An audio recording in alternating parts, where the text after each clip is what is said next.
Assalamualaikum warahmatullahi wabarakatuh, Ibu Nur Rahma. Waalaikumsalam, Ibu Nurin. Boleh mengganggu waktunya sebentar, Bu? Boleh. Ya, perkenalkan saya Nuris Iskandar, CGP Angkatan 10 Kabupaten Donggala, yang mana di sini akan mengadakan coach dan Ibu jadi saya coachnya dan Ibu Nur Rahma sebagai coachnya. Ibu Nur Rahma, tadi saya dengar bahwa saat mengajar di kelas 10 kali ulangi ada salah satu siswa yang bermain ya dan tidak mengikuti kegiatan dengan baik. Bisa diceritakan sedikit Bu masalah Ibu hadapi? Ya, terima kasih banyak Ibu Nuris. Tadi itu setelah saya masuk mengajar di kelas 10 kali ulangi, ada salah satu siswa saya yang bermain pada saat proses diskusi berlangsung dan tidak mengikuti pembelajaran dengan baik. Itu Bu. Oh iya. Jadi setelah mendengar cerita Ibu tadi, kira-kira rencana apa yang akan Ibu lakukan untuk menghadapi peserta didik tadi ini, Bu? Ya, jadi rencana yang ingin saya lakukan untuk anak-anak yang kurang aktif dalam pembelajaran, saya sudah merencanakan akan membuat eh, pembelajaran yang interaktif eh, agar semua peserta didik bisa aktif bersama-sama dalam proses pembelajaran yang saya lakukan.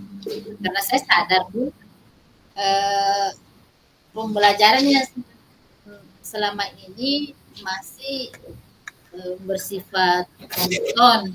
Artinya masih saya mengatur jalannya pembelajaran, saya belum memerdekakan siswa saya. Jadi makanya ada yang ini, ada yang mungkin tidak cocok dengan pembelajaran yang saya berikan, makanya mereka bergerak dengan lain. Oke, jadi apakah rencana yang Ibu buat ini sudah benar-benar matang? Eh, iya Bu, saya sudah rencanakan dengan baik, yaitu dengan mempersiapkan eh, modul pembelajaran saya. Kemudian saya sudah menyiapkan juga media-media pembelajaran yang interaktif. Kemudian saya juga mencoba memberikan kebebasan pada anak-anak untuk memilih sesuai dengan gaya dan minat. Oke, terima kasih Bu. Jadi, kira-kira kekuatan apa saja yang Ibu sudah miliki untuk mencapai tujuan yang sudah Ibu rencanakan itu? Adapun kekuatan yang saya miliki yaitu karena saya sudah merasa sudah saya persiapkan semua, jadi saya percaya diri saja bahwa saya siap untuk masuk kelas dan membelajarkan anak-anak dengan merdeka, dengan senang, bahagia. Oke, jadi kira-kira persiapannya Ibu skalanya kalau di skala kan sudah di skala berapa kira-kira perbandingannya? Antara 1 sampai 10 kira-kira skalanya Ibu persiapan rancangannya sudah di mana? Kalau mau dirata-ratakan, karena ini masih dalam tahap perencanaan, saya berada di angka 6. Oke. Ya, untuk kenapa di angka 6? Karena ini masih dalam batas perencanaan, belum saya lakukan implementasi di lapangan dan harapannya ya mudah-mudahan itu sampai 10 sih. Iya, semoga saja ya Bu bisa sampai di 10.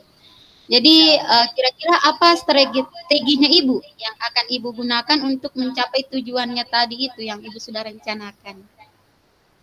Ya, adapun strategi yang saya akan lakukan, agar pembelajaran ini berjalan dengan baik dan mengaktifkan seluruh siswa saya, tentu yang pertama yang harus saya lakukan adalah melakukan asesmen diagnostik dulu lah.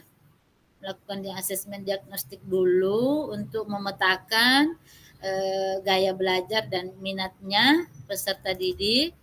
Kemudian setelah itu saya akan menyusun modul pembelajaran dan menggunakan metode pembelajaran yang menarik.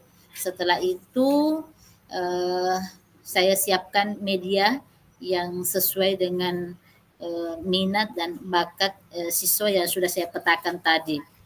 Dan strategi yang lain juga yang saya bisa lakukan adalah menjaga kemungkinan adanya kendala-kendala yang nanti saya hadapi pada saat pelaksanaan di lapangan.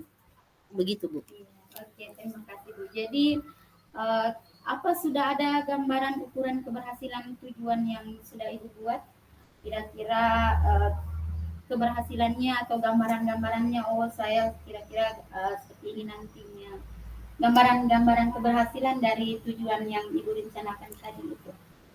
Iya, ada pun gambaran keberhasilan. Ya, saya sebagai orang yang sudah merencanakan, tentu sudah optimis dengan tentu saya punya gambaran sudah bahwasanya dengan adanya format-format penilaian yang saya buat sedemikian rupa, jadi pada saat nanti pelaksanaannya di kelas, saya akan menggunakan format-format penilaian yang saya sediakan itu. Nah, dengan melihat format penilaian itu, tentu di situ ada nilai-nilai yang dihasilkan. Nah, berdasarkan analisa itulah saya bisa menarik sebuah kesimpulan